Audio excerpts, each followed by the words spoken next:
morning and welcome. I hope wherever you're watching us from, you're doing fine. Thank you for tuning to Jordan Television. I'm your presenter, Charles Gumi. And I, Gladys Kanario. Our top stories are as follows. Human body in a suitcase. KFC under fire.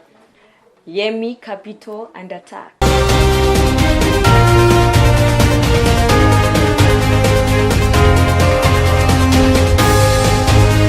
Ruiru residents are in shock after the body found stashed in a suitcase around Thika Superhighway next to Kimbo GSO Reki Squad. Prudence Pendo with the reports. Esther Wambui Mbugwa, an 18-year-old girl who went missing on Monday the 17th of January 2022, and her body later discovered stashed in a suitcase along the Thika Superhighway in Ruiru, next to Kimbo GSU Reke Squad. Police say the body was wrapped in a gunny sack before it was stashed in a suitcase. Her hands were tied from the back and her legs were also tied together. Preliminary investigation shows signs of strangulation by a rope, possible cause of her death. The body also had several writings in Swahili saying Bwana ya mtu ni sumu. Detectives say the writings are suspicious, but that is also under investigations. It was on a Monday evening when a passerby stumbled on an unattended suitcase. Here, his curiosity led him into opening it, only to encounter a human body. Kwa nadhani labda ni kitu ya maana. Fungua kapatana na miguu kwa ngunia. Na alikuwa ameandikwa Amboi atiachana na mabona za nyani sumu. Detectives from Juja Police Station were called in as the body was taken to City Mortuary, waiting for identification and autopsy. Hours later, the husband to the deceased, who had filed an official missing person report at Ruiru Police Station, would hear of the news. He contacted the police as he was referred to the City Mortuary, where he positively identified the body as that of his wife, Esther Wambui. Na tukaachana vizuri na akaniambia kwa heri tutaonana. Kumwendea nikaambiwa hakuripoti kwa kazi. Sasa However, the police are treating the husband as the possible suspect. Joseph Asinth recorded his statement with the detective. In his statement, Joseph, the husband, insisted on dropping Esther near her workplace and never heard from her again until the news of her brutal murder hit him. Police have not arrested anyone so far, and the motive behind her murder is still a puzzle for the investigators. What is your take or opinion on Esther Mbugwa's matter? Okay, for me, I would advise the married men to stay loyal to their wives and the others to have good behaviors. As a patriotic Kenyan, do you think what was done to Esther Mbugwa, do you think it's something that is fair? I think the government should take action. They should try to search for those people who did the act and jail them, for they did not do right. That's not fair. And the question remains to the Kenyan government and the Kenya specifically. What will they do to stop gender-based violence? Reporting from Kiambu County, I'm Prudence Pendo.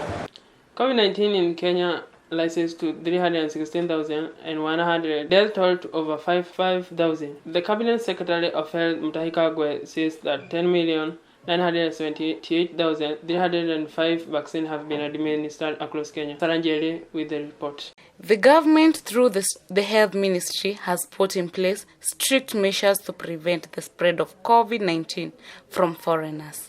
The CS, Mr. Mutahi Kagwe, said, and I quote, "It is now mandatory for all foreigners to have a COVID certificate before entering the country." Wale wako Ulaya, hata wazungu, wakitaka kuja Kenya hii yetu, kwa sababu hao wanatulazimisha sisi tuchanjwe twende kwao. Hata hao kutoka kwao ni lazima wachanjwe ndio waje hapa. The CS also challenged politicians to ensure that they keep an enlightenment through their audience about COVID-19 during political rallies. Na mimi nawasihi wanasiasa jameni, kabla hatujaanza maneno ya siasa, kila mkutano tunaeleza watu tafadhali nenda upate chanjo. He reminded the entire public that the vaccination against COVID-19 is free and available in very many facilities all over the country. According to reliable sources, the government had targeted to vaccinate 10 million people by the end of the year 2021. According to the Ministry of Health data, so far 7 million Kenyans have received the jab. Out of these, only 2.5 million people have been fully vaccinated. 4.5 million people are yet to be fully vaccinated. The CS emphasized that in order for Kenyans to access public places, they must be vaccinated. Na unataka kuingia ndege, na unataka kuingia matatu, na unataka kuingia ofisi ya serikali. Sisi hakuna mtu tunarasimisha ati achanjwe. Lakini kama unataka kuja ofisi yangu na hujachanjwa, wewe piga simu. Hapana kuja. Saranjeri, Jordan Television, Nairobi. Kenya expected to hold general election 9th August 2022, and the number of the voter registered seems to be low according to the number expected. Jospat Musiem as the report. 2022 being a political year, and Kenyans have been urged to register as voters by the IEBC chairman Wafula Chebukati to vote, so that in August 2022 they can exercise their constitutional right to vote. Nationally the figures bado siko chini, na kwa hizi siku tatu tunaomba vijana ambao wako na ID tafadhali chukue nafasi, kwa sababu maofisa wetu wanazunguka huko kwa ward.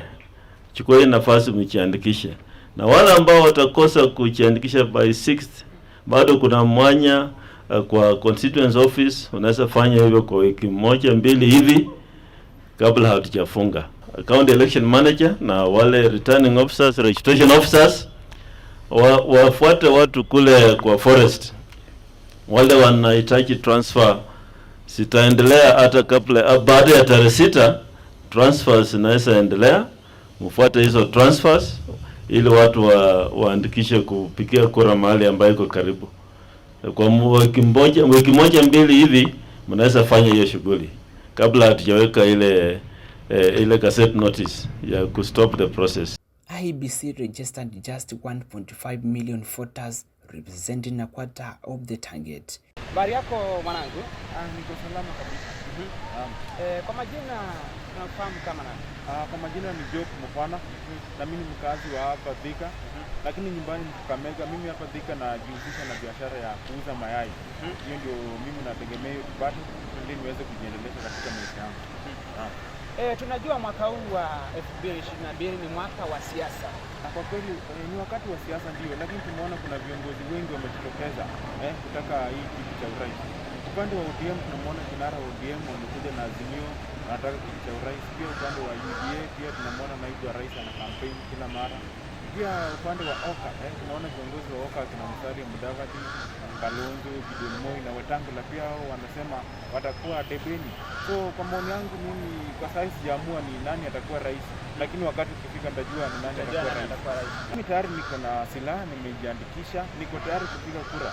Nimejiandikisha kabisa na ngoja tu hiyo siku tarehe mwezi wa 8 tarehe 9 ili niweze kupiga kura. Upper Eastern Region, the counties of Meru, Tharaka Nithi, Embu, Isiolo and Marsabit netted over 10,250 new voters to now settle at 1.54 million total voters. In Ukambani region, 95,960 new voters were enlisted, pushing the total registered share to 1.61 million voters.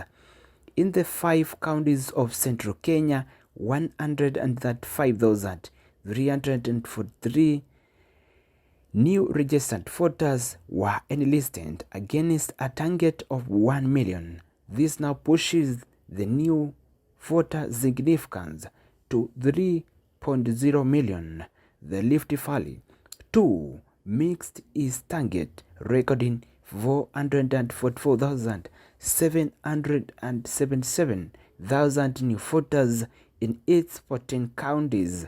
The new total is over 5.09 million voters. Both Deputy President William Ruto of the United Democratic Alliance UDA and ODM leader Azimio la Umoja presidential candidate Raila Odinga, who seem to have potential in contesting the presidential position. Both have not announced their preferred running mates, just 6 months remaining for the general elections.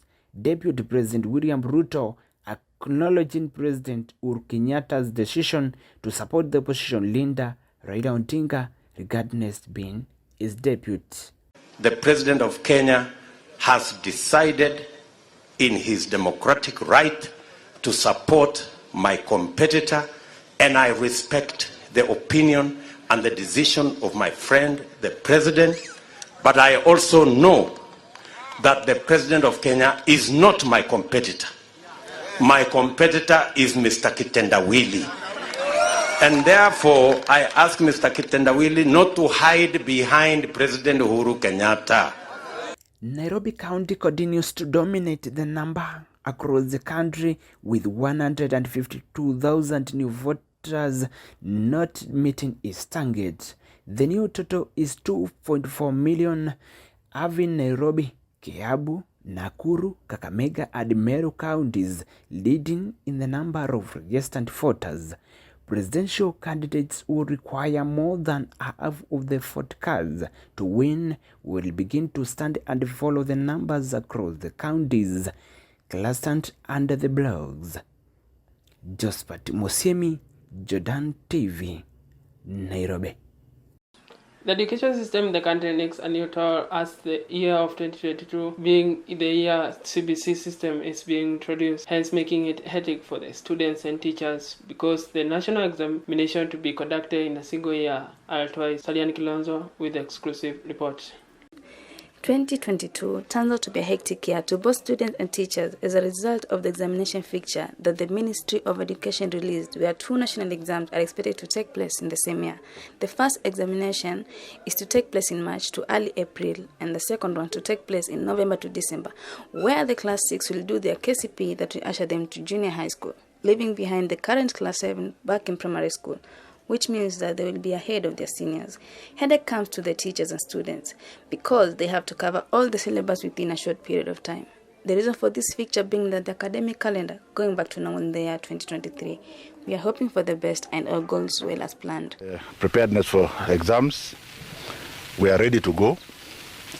I just want to say for the upteenth time that these March examinations have taken into consideration the fact that the timetable was constricted and that the children should not worry, and the marking will also take into consideration the fact that the timetable was constricted. So there's no need to panic. Salian Kilonzo reporting for Jordan Television. The price of cooking gas and vegetable, it is the price and the cost of living standard raise. And Hannah Moindwa as the report of the matter. As you all can see, the economy of our country is every day increasing by the day. In our foodstuffs, in our kitchens, the economic still is affecting our people. Today, we had a chance to visit one of the gas dealers who will be able to explain to us how if it has affected the business and how everything is going on.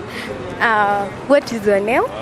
My name is Josephine Motano. I want you to tell us about the gas, if the economic, the way it has raised, if it has affected you in any way. Okay, as you can see that the economy of Kenya is becoming worse day by day. Everything is the price is becoming so high, and the economy is affecting me in a way that the gases, you can see my gases, whenever I take the stock, like the hapo nyuma kidogo I used to take my stock like a 1 week time, and there's nothing. But now, since the economy is very high, things are not working at all. The gases can spend even 2 to 3 weeks here, so the economy is not favoring at all. Okay, thank you very much. Reporting from Jordan Television, I was your reporter Diana Mwinga. Kentucky Fried Chicken Company said it will start sourcing its potatoes from Kenya if the farmers meet the standard. The company made the announcement after coming under fire from Kenyans who are eager for it sticking to import its potatoes from Egypt. Bridget Welimo with the exclusive report.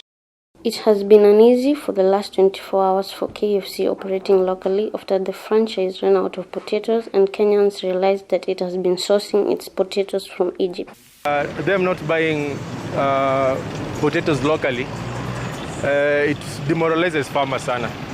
And I think juu imekam kwa limelight, Gava should do something about it. Juu it's not fair for us to be supporting them and they're not supporting our farmers. Wamekosea pakubwa.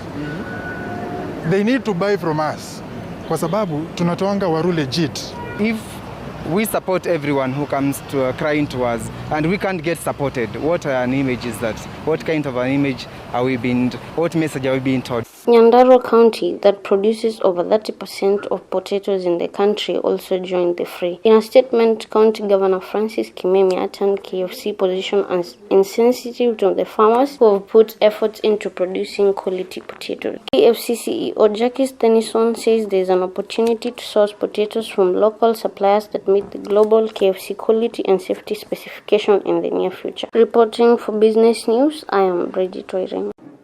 And on to international news, Saudi-led coalition launched a strike in Yemen's capital. If Yemen 7 was flaring back up the strike that caused an explosion of 3 fuel trucks in the UAE on Monday night indicated so, 3 petroleum tanker trucks exploded in the industrial Mustafa area near state oil farm storage facilities, where another attack caused fire in a construction near Abu Dhabi airport. 3 people were killed and 6 injured. The deceased are 1 Pakistan and 2 Indian nationals, according to the state news agency WAM. UAE officials condemned the attack and said the UAE deserved the right to respond. The Abu Dhabi police said it had detected small flying objects, possibly drones. Let's wait for the investigation and the police will issue it. Houthis claims the responsibility for the attack in recent weeks. Iranian had threatened to attack the UAE with drone and missiles as they accused UAE for allegedly unifying Sunni politicians against them and tampering with their election. All part of the 2-week gradual escalation between the Houthis and UAE following also the seizure of UAE flagship coast 2 weeks ago. With the help of God Almighty, the armed forces carried a qualitative and successful military operation, which targeted the airports of Dubai and Abu Dhabi, the oil refinery in Abu Dhabi, and a number of important and sensitive Emirati sites and facilities. The successful operation was carried out with 5 ballistic missiles and numerous drones. The operation successfully achieved its objectives. The Yemeni armed forces, while implementing what they promised, renew their warning to the countries of aggression that they will receive more painful hits.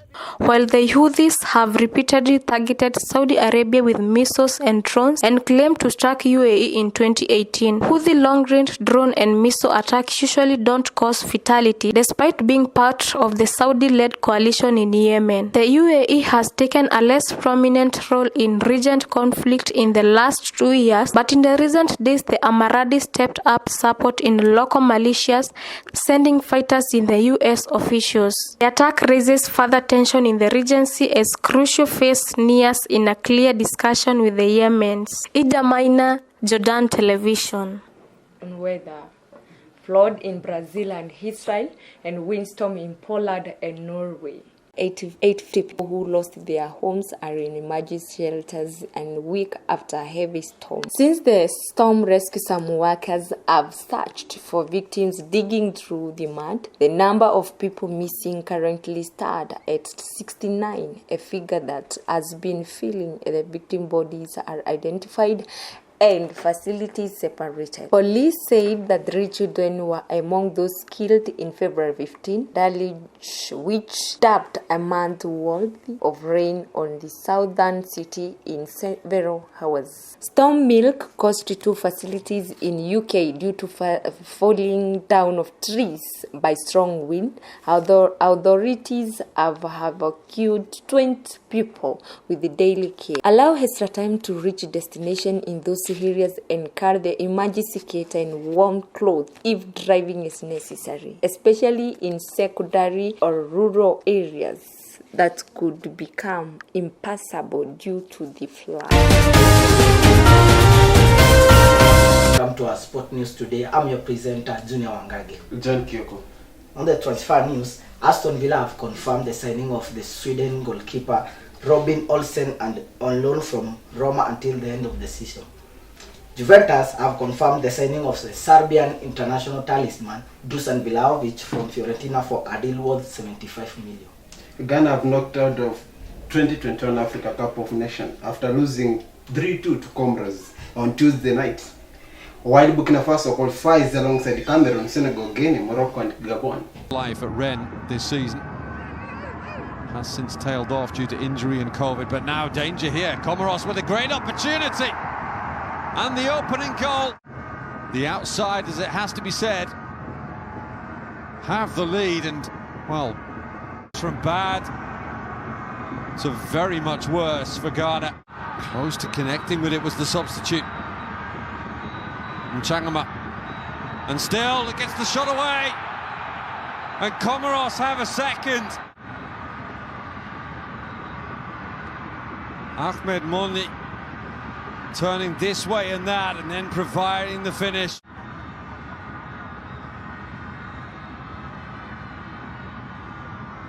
Chiaro once more. Hamada comes, doesn't get there. And they've got one back.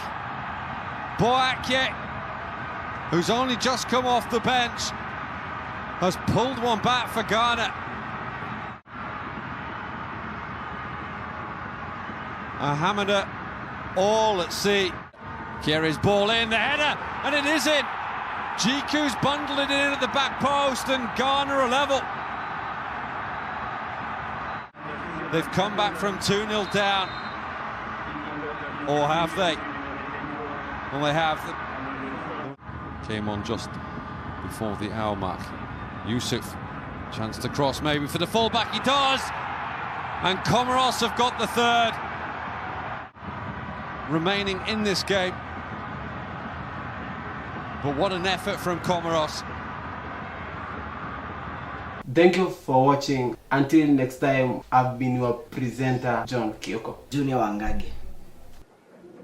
Thank you for keeping us company. I was your presenter, Charles Kigumi. And hi, Gladys Kanario.